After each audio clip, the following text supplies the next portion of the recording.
Hola despiertos, bienvenidos a Liberémonos de la Matrix. El manuscrito Voynich es, sin temor a equivocarme, el texto más misterioso de la historia, ya que llevamos 600 años tratando de descifrarlo sin éxito. Por ponerlos en contexto, no son pocos los criptoanalistas y expertos que han intentado descifrarlo. Por ejemplo, William F. Friedman, quien a principios del siglo XX se había distinguido en Estados Unidos como un criptoanalista experto en descodificar los mensajes de las tropas enemigas.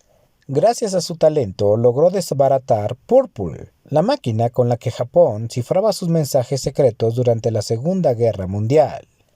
Él junto a su esposa volcaron su talento en desenmarañar los misterios del manuscrito. Le dedicó años y para su propósito no dudó en echar mano de todos los recursos que estaban a su alcance. Se rodeó de un equipo de consumados investigadores y de la tecnología más puntera de su época. A pesar de sus esfuerzos, las sombras que rodean al libro no se disiparon, y el Voynich sigue siendo todavía hoy un reto que trae de cabeza a los expertos. Casi 5 décadas después de su muerte, el Códice se mantiene como el libro más enigmático de la historia. Otras mentes brillantes salieron peor paradas del enfrentamiento con el manuscrito Voynich. Por ejemplo, William Ray Newbold, profesor de filosofía de la Universidad de Pensilvania, en la que ejerció incluso de decano, se cuenta que llegó a trastornarse en la búsqueda de respuestas. Pero, ¿cómo apareció este manuscrito? Todo se remonta al siglo XVI. Un día de 1580, el emperador Rodolfo II de Habsburgo recibió la visita de John Dee, matemático y astrónomo. Además, era al mismo tiempo un místico que presumía de invocar a los espíritus.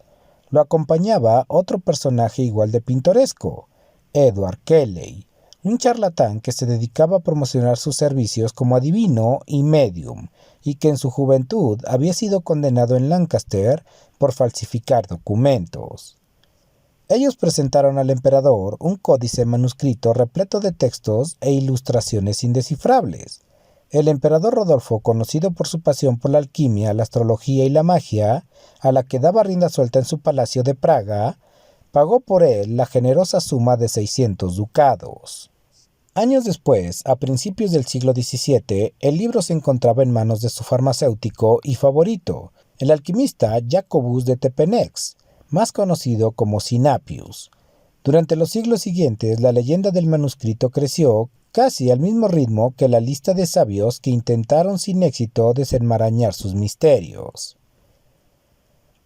A sus páginas se asomaron, además de Sinapius, el bibliotecario del emperador Georgius Barcius, su amigo el profesor Johannes Marcus o el erudito Athanasius Kircher, uno de los científicos destacados del barroco. Tras ese largo e infructuoso periplo, el manuscrito terminó en una biblioteca jesuita en Villa Mondragón, en Italia. Cuando en 1912 la compañía religiosa se vio obligada a buscar liquidez, decidió vender varios libros, entre ellos aquel códice de alfabeto e idioma indescifrables. El destino quiso que terminase en las manos más insospechadas, las de un bibliófilo nacido en Lituania y de origen polaco que una década antes se había fugado del campo de trabajo de Siberia donde estaba confinado. Wilfrid Michael Voynich. Desde entonces, el viejo manuscrito tomó de él su nombre. Wilfrid estaba convencido de que el libro ocultaba importantes conocimientos de alquimia. Murió, sin embargo, igual que la larga lista de eruditos que lo habían precedido, con muchas dudas y muy pocas certezas. Tras su fallecimiento en 1931, su viuda decidió vender el códice al anticuario Hans Peter Krause, de Nueva York, quien casi 4 décadas después la donaría a la Universidad de Yale. Allí, en la Beinecke Rare Book Library, la sección que el centro dedica a los volúmenes más desconcertantes, sigue custodiado aún hoy.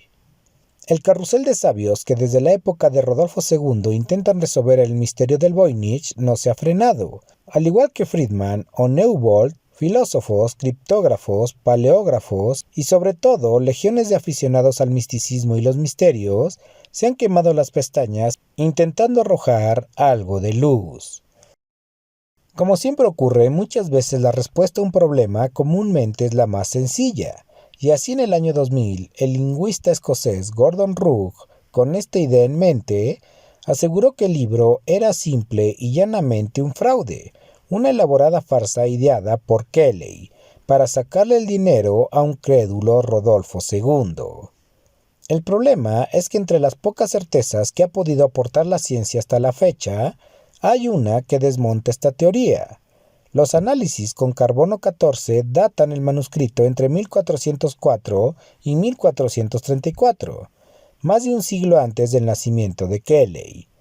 Otra conclusión es que el texto se ajusta a la ley de Zipf, que establece la frecuencia con que aparecen las palabras en las lenguas conocidas, por lo que todo parece indicar que este manuscrito no es un fraude. Lo más interesante del libro es que no solo está lleno de textos indescifrables, sino que también tiene muchas ilustraciones como los de las franqueplantas, denominadas así por mezclar partes de diferentes especies, o las que muestran a embarazadas bañándose en distintas posiciones, distintos símbolos extraños, etc. De sus 232 páginas se ha dicho que contienen saberes arcanos de la alquimia o secretos de los artesanos de Milán para elaborar vidrio y veneno. Incluso la CIA se ha dado de bruces en su empeño por desenmarañar el enigma. Las teorías han sido muchas, desde un tratado de ginecología, un manual de botánica, compendio de alquimia, códice con secretos de los boticarios de Milán o simplemente un fraude ambicioso. Lo que no ha dejado de ser nunca el Voynich es el libro que nadie ha podido leer jamás, al menos hace 600 años.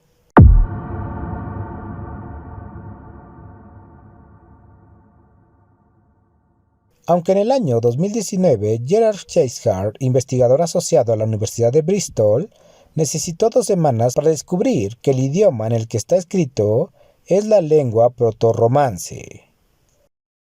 El manuscrito está escrito en protorromance ancestral de las lenguas romances de hoy en día, como portugués, español, francés, italiano, rumano, catalán y gallego. El idioma utilizado es ubicuo en el Mediterráneo durante el periodo medieval, pero rara vez estaba escrito en documentos oficiales o importantes, porque el latín era el idioma de la realeza, la iglesia y el gobierno. Como resultado, el protorromance se perdió del registro hasta ahora. El siguiente paso es utilizar este conocimiento para traducir todo el manuscrito y compilar un léxico, que Cheshire reconoce que llevará tiempo y financiación, ya que consta de más de 200 páginas. Aunque después de 3 años de este descubrimiento, poco se ha avanzado en descifrar los misterios de este manuscrito, por la dificultad de leer y desenmarañar el idioma protorromance. Quizá algún día todos seamos testigos de lo que está escrito en este misterioso libro y podamos resolver este misterio.